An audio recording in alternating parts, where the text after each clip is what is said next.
Selanjutnya kita akan bahas pada siang ini menjelang sore, semoga Allah Subhanahu wa taala berkahi, hadis nomor 541 dari awal kita belajar, masih di bab yang sama dan urutan 20 di bab ini dengan sanad sahih. Dari Abu Hurairah radhiyallahu anhu dia berkata, "Shalla Rasulullah sallallahu alaihi wasallam yawman thumma saraf. Faqala, ya fulan, ala tuhsinu salatak?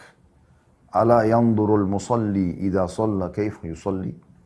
فإنما يصلي نفسه إني والله لا أبصر من ورائي كما أبصر من بين يدي." Suatu hari Rasulullah SAW sholat. Kemudian setelah itu beliau beranjak pergi seraya bersabda, "Wahai fulan, mengapa kamu tidak membaguskan sholatmu? Mengapa orang yang sholat tidak memperhatikan kualitas atau bagaimana kualitas sholatnya? Karena sesungguhnya seseorang itu sholat hanya untuk dirinya sendiri. Demi Allah, sesungguhnya aku melihat apa yang di belakangku, sebagaimana aku melihat apa yang di depanku." Hadis ini diriwayatkan oleh Muslim, An-Nasai dan Ibnu Khuzaimah dalam Sahihnya. Dan Ibnu Khuzaimah, lafadznya adalah dia berkata, "Shalla bina Rasulullah sallallahu alaihi wasallam adh-dhuhra, falamma sallam nada rajulan kana fi akhir as-sufuf, wa qala ya fulan ala tattaqillah. ألا تنظر كيف تصلي إن أحدكم إذا قام يصلي إنما يقوم يناجي ربه فلينظر كيف يناجيه إنكم ترون أني لا أراكم إني والله لا أرى من خلف ظهري كما أرى من بين يدي." Hadis ini teman-teman atau kedua riwayat ini ditulis oleh Al-Mundhiri dalam satu nomor urut, yaitu urutan 20 dalam bab kita.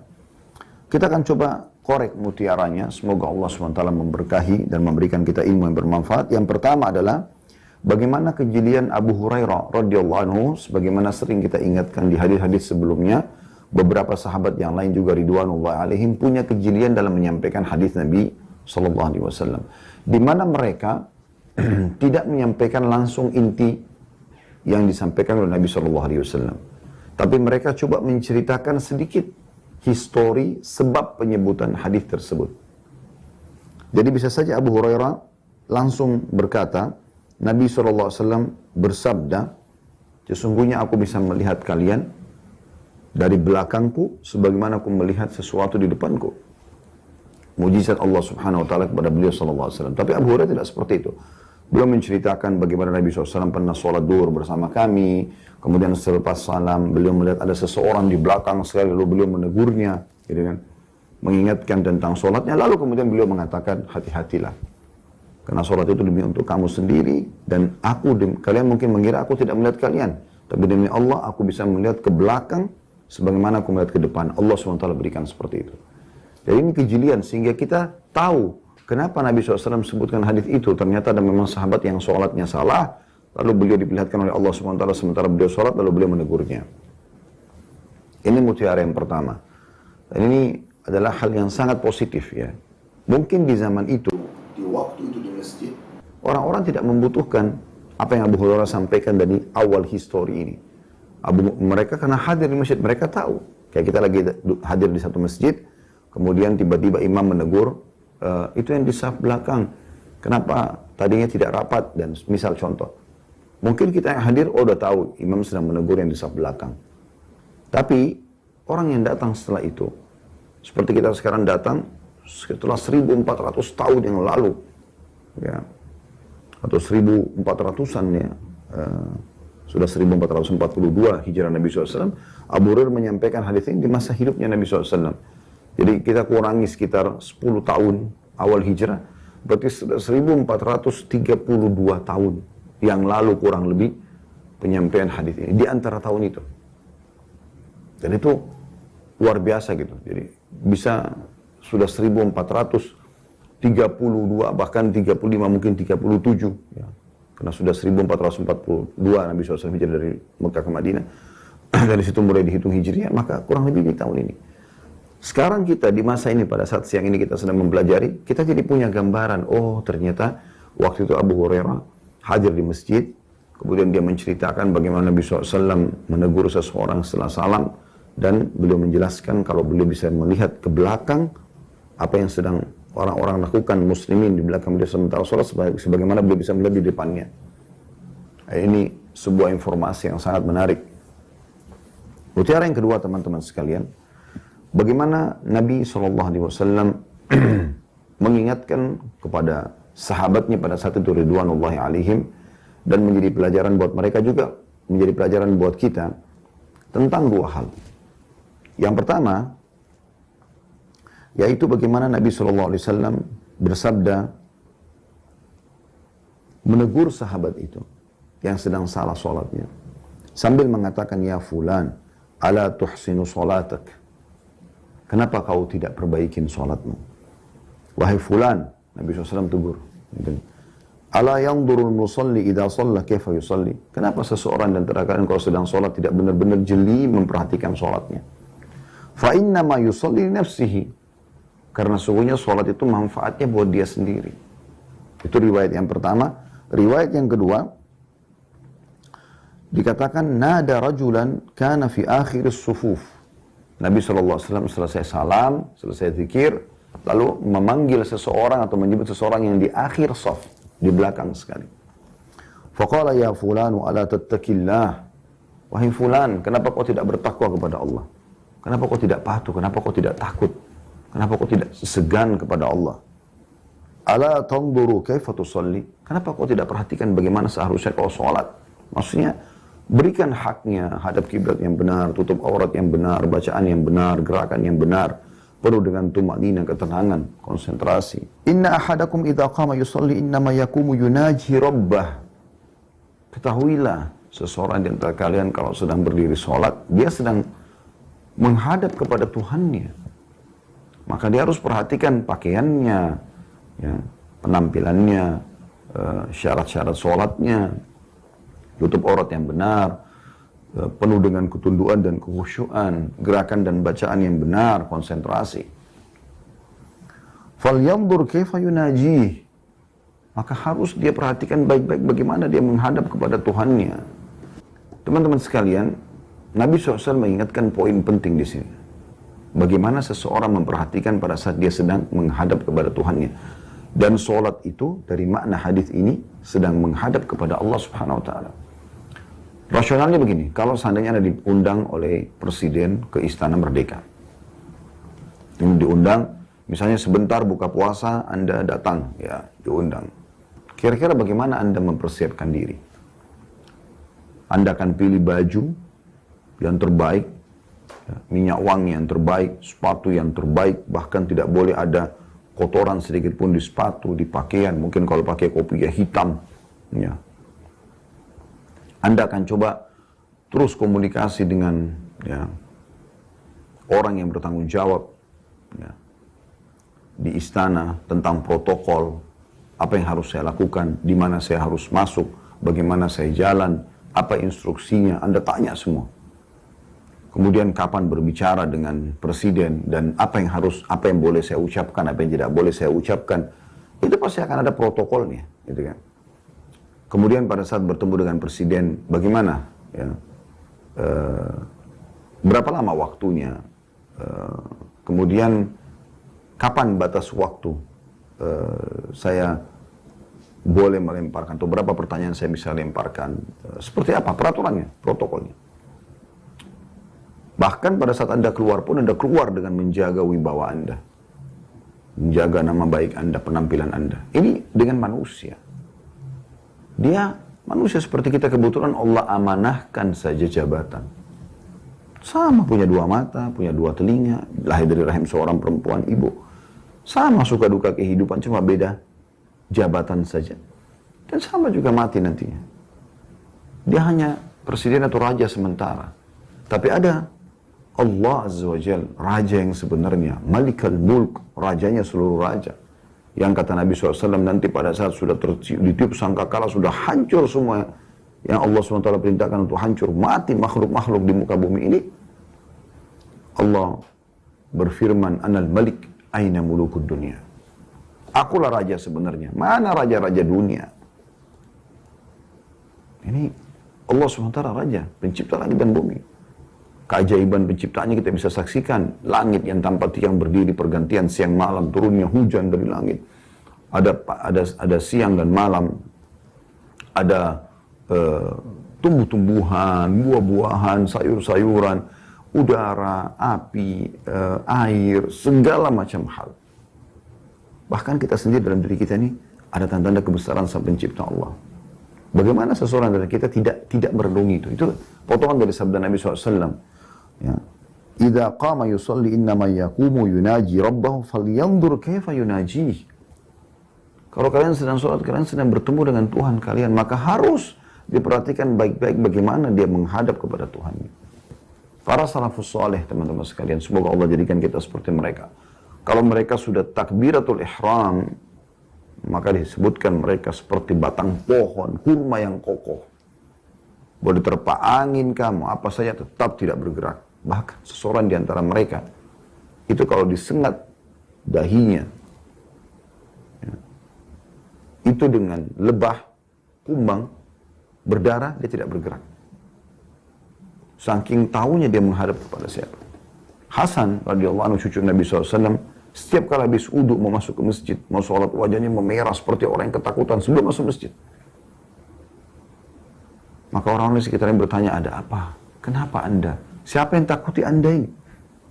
Seakan-akan orang-orang sekitarnya mau membantu, ada yang menakuti anda. Dan ini cucu Rasulullah SAW, kami akan bela anda gitu. Kata Hasan, kata yang harus difahami, tapi dengan keimanan. Radhiyallahu anhu. Pemimpin anak-anak muda di surga ini, Hasan dan Husain radhiyallahu anhuma. Hasan berkata radhiyallahu anhu, apakah kalian tidak tahu saya akan masuk ke rumahnya siapa? Saya akan bertemu dengan siapa? Maksudnya apa? Masjid, walaupun sederhana, walaupun cuma musola, dikenal dengan istilah Baitullah, rumahnya Allah. Rumahnya Raja yang sebenarnya. Pencipta langit dan bumi ini. Dan saya akan sekarang bertemu dengannya, akan berbicara dengannya, dengan sholat itu. Ini mutiara yang kedua, potongan pertamanya. Ya. Potongan keduanya, yaitu sabda Nabi SAW, Inni wallahi la ubsiru min waraika ma ubsiru min baini yadayya. Sesungguhnya aku demi Allah melihat apa yang di belakangku sebagaimana aku melihat apa yang ada di depanku. Di riwayat yang pertama. Riwayat yang kedua, Innakum tarawna anni la arakum. Kalian melihatku seakan-akan aku tidak melihat kalian. Inni wallahi la ara min khalfi dhahri. Demi Allah aku benar-benar melihat apa yang ada di belakangku. Kama ara min baini yadayya. Sebagaimana apa yang aku lihat di depan. Dan ini teman-teman sekalian mukjizat. Ya, mukjizat dari Allah Subhanahu wa taala untuk Nabi Muhammad sallallahu alaihi wa ala alihi wa sahbihi wasallam. Tidak mungkin orang kalau salat ala manusia biasa, lagi salat imamnya Allahu Akbar bisa tahu makmumnya mana yang safnya bengkok, mana yang tidak rata, mana yang salatnya tidak khusyuk. Kecuali memang dia Nabi, dan itu khusus untuk Nabi sallallahu alaihi wasallam. Khusus untuk Nabi sallallahu alaihi wa ala alihi wa sahbihi wasallam. Allah mudahkan beliau bisa melihat ke belakang beliau orang-orang yang sholat sebagaimana beliau melihat orang di depannya. Mengganggu khusyuan Nabi SAW. Tapi Allah perlihatkan ini ada makmummu yang seperti ini. Selanjutnya teman-teman sekalian, hadis nomor 542 dari awal kita belajar, urutan 21 dalam bab kita ini. Sahih tentang masalah wajibnya tumaknina, ya, tenang dalam sholat. Dari Abu Darda radhiyallahu anhu, dari Nabi SAW beliau bersabda, awwalu syai'in yurfa'u min hadhihi hatta la tara fiha khashi'a. Perkara pertama yang diangkat dari umat ini adalah kekhusyuan, sehingga kamu tidak melihat seorang pun yang khusyuk di dalamnya. Diriwayatkan oleh At-Tabarani dengan sanad hasan. Ini saudaraku seiman, hadis yang mulia tentang mukjizat juga Nabi SAW. Bagaimana Nabi SAW menggambarkan, ya, kalau akan terjadi nanti masa di mana umat Islam ini tidak khusyuk lagi dalam sholatnya. Tidak khusyuk lagi dalam sholatnya. Mereka cuek. Dan itu kita bisa lihat di masa-masa kita sekarang. Tidak penting bagi mereka merenungi ucapan sholat, bacaan sholat, doa dan zikir sholat, juga gerakannya. Yang penting store kewajiban. Yang penting di mata tua, di mata orang tua, di mata lingkungan, sholat. Jadi peringatan dari Nabi SAW. Bahwasanya akan terjadi seperti itu. Sampai-sampai Nabi SAW menggambarkan, kamu tidak melihat seorang pun yang khusyuk di dalamnya. Maksudnya dalam satu komunitas itu, akan ada orang yang sholat, hampir semua dari imamnya sampai makmumnya semua tidak ada yang khusyuk. Tentu ini bukan berarti terjadi pada semua umat, karena umat ini akan ada kekhusyuan. Tetapi akan ada kelompok yang seperti ini. Tidak penting bagi mereka kenangan dalam menjaga sholat, gerakannya, bacaannya. Padahal ini adalah sebuah kewajiban. Kalau Anda coba menjaga dengan izin Allah Subhanahu wa Ta'ala, semua bacaannya, gerakannya maksimal, dan Anda berdoa kepada Allah Subhanahu wa Ta'ala, maka Anda akan terima juga pahala maksimal. Hadits nomor 543 dari awal kita belajar dan urutan 22 dalam bab kita ini cuma beda di sanad saja. Dengan sanad sahih diriwayatkan pula oleh Ibnu Hibban dalam sahihnya di akhir hadis secara mauquf kepada Shaddad bin Aus radhiyallahu anhu. Maksudnya kalau mauquf itu hanya sampai pada sahabat saja, perkataan hadis tadi yang sudah kita sebutkan. Tapi hadis yang nomor 21 dari Abu Darda menyampaikan kalau itu dari Nabi sallallahu alaihi wasallam. Jadi hadis nomor 21 sampai 22 ini sama, lafadznya sama, cuman beda periwayatan hadis atau yang meriwayatkan hadis. Nomor 544 dari awal kita belajar dan urutan 23 dalam bab kita dengan sanad sahih dari Mutarrif dari bapaknya radhiyallahu anhu majma'in, dia berkata, "Ra'aitu Rasulullah sallallahu alaihi wasallam yusalli wa fi sadrihi azizun ka'azizir raha minal buka." Aku melihat Rasulullah SAW sholat sementara dari dada beliau keluar suara desis seperti suara desis penggilingan yang bergerak keras karena menangis. Diriwayatkan oleh Abu Dawud dan An-Nasai. Dan lafaz An-Nasai berbunyi, Ra'aitu Rasulullah SAW yusalli wali jawfihi azizun ka'azizil mirjal, yakni yabki. Aku melihat Rasulullah SAW sholat sementara dari rongga mulutnya terdengar suara seperti suara desis bejana yang mendidih. Maksudnya beliau menangis. Diriwayatkan oleh Ibnu Khuzaimah dan Ibnu Hibban dalam sahih mereka berdua senada dengan riwayat An-Nasai. Hanya saja lafaz Ibnu Khuzaimah mengatakan wali sadrihi dan dari dadahnya. Kata-kata azizur raha digunakan untuk desis penggilingan. Bagaimana suara penggilingan seperti itu. Dan mirjal disilakan dengan bejana yang airnya di dalamnya mendidih. Bagaimana ada suara air yang mendidih, ya seperti itu. Hadis ini teman-teman sekalian memberikan pelajaran kepada kita dan nasi dalam bab yang sama masalah tumaknina. Bagaimana orang memberikan hak ruku, sujud, ketenangan dalam setiap gerakan dan bacaan sholatnya sehingga dia mendapatkan maksimal balasan. Dia pun menjiwai sholat itu sehingga dia merasa nikmat. Ya, sebagaimana Nabi SAW mengatakan, Innama ju'ila qurratu aini fis shalah. Allah telah jadikan ketentraman mataku, ketentraman hidupku di sholatku. Jadi setiap kali sholat, orang mukmin itu kalau benar-benar dia terenungi sholat itu, dia akan merasa luar biasa sholat itu. Di atas segala-galanya. Setiap ada masalah apapun dia lari wudhu untuk sholat, menghadap kepada Tuhannya. Dan itu dinukil dari para salafus salih. Dimulai dari para nabi-nabi alaihi wassalatu wassalam dan juga kepada sahabat-sahabat mereka, generasi yang mengikuti mereka. Ini semua orang-orang yang betul-betul menjadikan sholat betul-betul luar biasa bagi mereka. Sampai dinukil ada di antara mereka juga terjadi kebakaran di sekitar rumahnya dan orang-orang pada panggil namanya, tapi karena dia lagi sholat malam, dia tidak bergeming sedikit pun. Sampai besok pagi, orang-orang pada datang melihat ternyata rumah semua sudah terbakar, termasuk rumahnya orang yang sholat ini, kecuali dia dengan sejadahnya. Orang-orang pada bertanya, kenapa bisa Anda seperti ini? Apakah Anda tidak takut terbakar? Maka dia katakan, pada saat Anda atau kalian memanggilku, aku mendengarnya. Aku mendengarnya panggilan itu. Dan aku merasakan panasnya api ini. Tapi tiba-tiba aku teringat tentang panasnya api neraka. Maka aku pun akhirnya merasa api ini adalah api yang kecil. Dan dengan begitu Allah SWT berikan dia keselamatan dari api tadi. Mohon maaf. Salah satu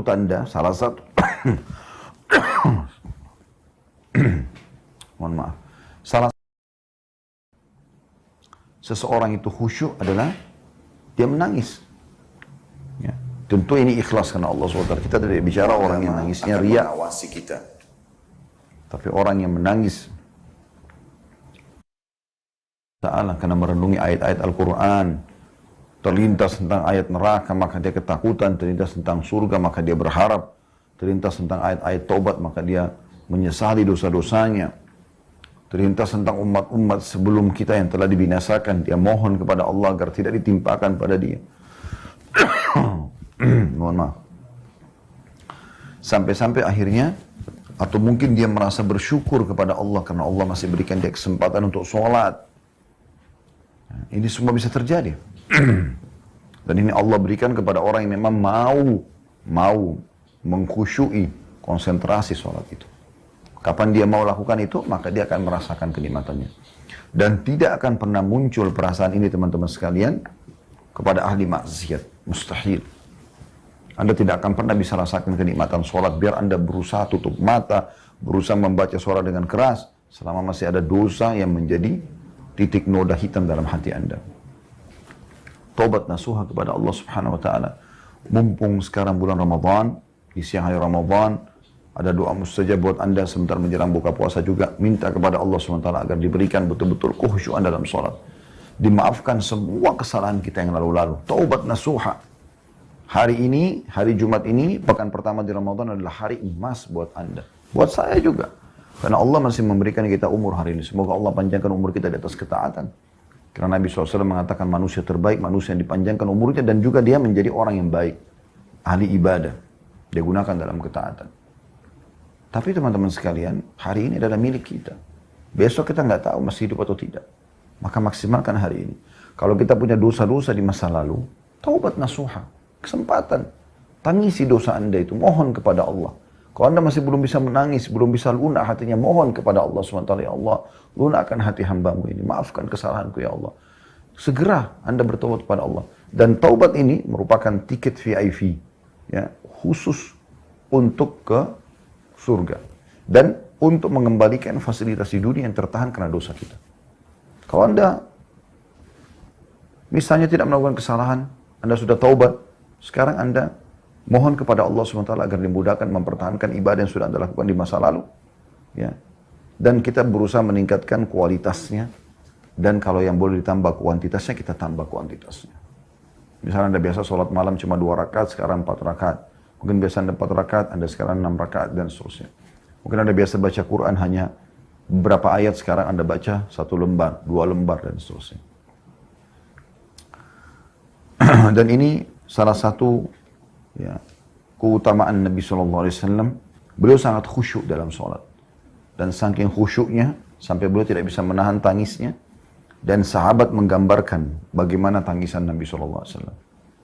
Yang ada desis terdengar, baik dari dada beliau, dalam beberapa riwayat, seperti suara penggilingan, ya, atau seperti suara air yang sedang mendidih di periuk atau di bejana. Itu saking terisak-isaknya Nabi SAW menangis. Ini merupakan ciri khas sholat Nabi SAW. Diikuti juga dengan Abu Bakar radhiyallahu anhu yang dikatakan hampir setiap sholat sering menangis. Pada saat Nabi SAW lagi sakit keras, sudah mau meninggal SAW, beliau mengatakan kepada Aisyah, wahai Aisyah, perintahkan Abu Bakar agar mengimami sholat. Mur Abu Bakar falyusalli bin nas. Maka jawaban Aisyah radhiyallahu anha, ya Rasulullah, Abu Bakar itu laki-laki yang suka menangis. Artinya betul-betul dalam sholat itu Masya Allah nangis dia. Karena kehusyuan dalam sholat. Umar bin Khattab ada tanda di sebelah hidungnya kiri kanan. Warna hitam karena seringnya ditetesi oleh air mata. Belum nangis. Dan seterusnya kisah-kisah para salafus saleh yang luar biasa.